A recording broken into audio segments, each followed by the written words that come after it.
കഴിഞ്ഞ ദിവസമാണ് വലിയൊരു കൈക്കൂലി കേസിൻ്റെ വിവരം കേരളത്തിലെ മലയാളികൾ അറിഞ്ഞത്. അത് ആകെ ഞെട്ടലുണ്ടാക്കുകയൊക്കെ ചെയ്തു. ഇപ്പോൾ തദ്ദേശ വകുപ്പിൽ കൈക്കൂലി ഒഴിവാക്കാനുള്ളൊരു പുതിയ സ്കീമുമായി വരികയാണ് തദ്ദേശ വകുപ്പ്. എന്താണ് മിനിസ്റ്റർക്ക് അത് പറയാം? തദ്ദേശ സ്ഥാപനങ്ങൾ കേരളത്തിലെ ജനജീവിതവുമായിട്ട് ഏറ്റവും അടുത്ത ബന്ധം പുലർത്തുന്ന സ്ഥാപനങ്ങളാണ്. ജനനം മുതൽ മരണം വരെ എല്ലാത്തിനും ആളുകൾ ആശ്രയിക്കുന്നത് തദ്ദേശ സ്ഥാപനങ്ങളെയാണ്. സ്വാഭാവികമായിട്ടും അഴിമതി സംബന്ധിച്ച ആക്ഷേപങ്ങൾക്കും സാധ്യത വളരെ കൂടുതലുമാണ്. അത് കണക്കിലെടുത്തുകൊണ്ട് ധാരാളം പരിഷ്കാരങ്ങൾ സർക്കാർ നടപ്പാക്കിയിട്ടുണ്ട്. അഴിമതി തടയുന്നതിനും ഒപ്പം കാര്യക്ഷമമായും സമയബന്ധിതമായിട്ടും സേവനം ഉറപ്പാക്കുന്നതിനും. ഇപ്പോൾ കേസ് മാർട്ട് അത്തരത്തിലുള്ള ഒന്നാണ്. സേവനം ഓൺലൈൻ ആവുകയാണ്. ഒരു വർഷമായിട്ട് നഗരസഭകളിൽ മുഴുവൻ സേവനം ഓൺലൈൻ ആയിക്കഴിഞ്ഞു.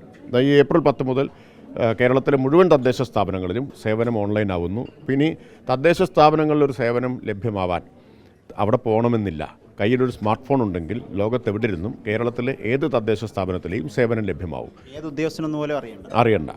മാത്രമല്ല ഫയലിൻ്റെ മൂവ്മെൻറ്റ് നമുക്ക് കേന്ദ്രീകൃതമായ നിലയിൽ മോണിറ്ററിംഗ് നടത്താൻ കഴിയും. അപ്പം അങ്ങനെയുള്ള ഒരു വലിയ മാറ്റം ഉണ്ടാകുന്നു. അതോടൊപ്പം അത് ഒരിക്കൽ കൂടി ഒന്നുകൂടി ഉറപ്പുവരുത്താൻ വേണ്ടിയിട്ടാണ് ഇപ്പോൾ അഴിമതി സംബന്ധിച്ച ആക്ഷേപങ്ങളുണ്ടെങ്കിൽ തെളിവ് സഹിതം വാട്സാപ്പ് ചെയ്താൽ അതിൽ ഉടനടി നടപടി ഉണ്ടാവും. അപ്പം അതിനാണ് ഒരു വാട്സാപ്പ് നമ്പർ ഇപ്പോൾ പുറത്തിറക്കിയിട്ടുള്ളത്.